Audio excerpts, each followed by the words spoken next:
Hello everyone, welcome back to my channel and welcome back to my new another blog. তোমরা সবাই কেমন আছো? আশা করি তোমরা সবাই ভালো আছো, সুস্থ আছো, আর আমিও খুব ভালো আছি। আজকের বিকেলটা হচ্ছে রবিবারের বিকেল। গিয়েছিলাম একটু লেক মলে স্মার্ট বাজার থেকে আজকে আমি করবো গ্রসারি শপিং। সেটারই মিনি ব্লগ তোমাদের সাথে একটা ছোট্ট ভিডিওর মাধ্যমে শেয়ার করছি। তো চলো কী কী ইন্টারেস্টিং শপিং করেছিলাম সেটাই তোমাদের সাথে শেয়ার করি। প্রথমেই এই সিট মাস্কটা নিয়েছিলাম, যেটা 49 রুপিস দাম নিয়েছিল, 50% অফে নিয়েছি। তারপর অনেক কিছুই নিয়েছিলাম। তারপর বাবার জন্য এই মিক্স ড্রাই ফ্রুটটা নিয়েছিলাম, যেটা সকালবেলা বাবা প্রতিদিন এখন মিক্স ড্রাই ফ্রুটটা খায়। এটা যতটা হেলদি, অনেক হেলদি। তো বাবা যেহেতু একটু স্বাস্থ্য সচেতন মানুষ, তো সেই জন্য বাবার জন্য নিয়েছিলাম।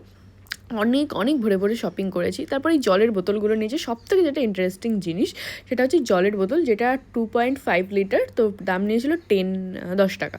তো তারপরে জিনিস তুলেছিলাম ready to cook masala, paneer mix, তারপরে ডার্ক ফ্যান্টাসিগুলো নিয়েছিলাম, যেটা আমি 11টা নিয়েছিলাম। তারপর ওয়ারেস নিয়েছিলাম, তারপর dry fruits, cake, biscuit, loco choco পাই, এই সমস্ত জিনিসপত্র আমি কিনেছিলাম। প্রায় অনেক শপিং করেছিলাম, অনেক ভরে ভরে। আমুল নিয়েছিলাম, আমুলটা অফার ছিল বলে আমি নিয়েছিলাম 3 প্যাকেট। আমি আমুল নিয়েছিলাম, ওটা বাড়ির জন্যই নিয়েছিলাম আমি। তারপরে কেক নিয়েছিলাম, মায়ের এই কেকটা না খুব ভালো লাগে খেতে, তাই মায়ের জন্য এই কেকটা নিলাম। এইগুলোই আমি শপিং করলাম স্মার্ট বাজার থেকে। তারপর বাড়ির ফতে 1 প্লেট মোমো খেলাম রাস্তার দোকান থেকে, বেশ ছিল মোমোটা, বেশ জুসি। তারপর খেলাম একটা অরুণ আইসক্রিম। Just for today. কেমন লাগলো জানিয়ে অবশ্যই, ভালো লাগলে লাইক করো।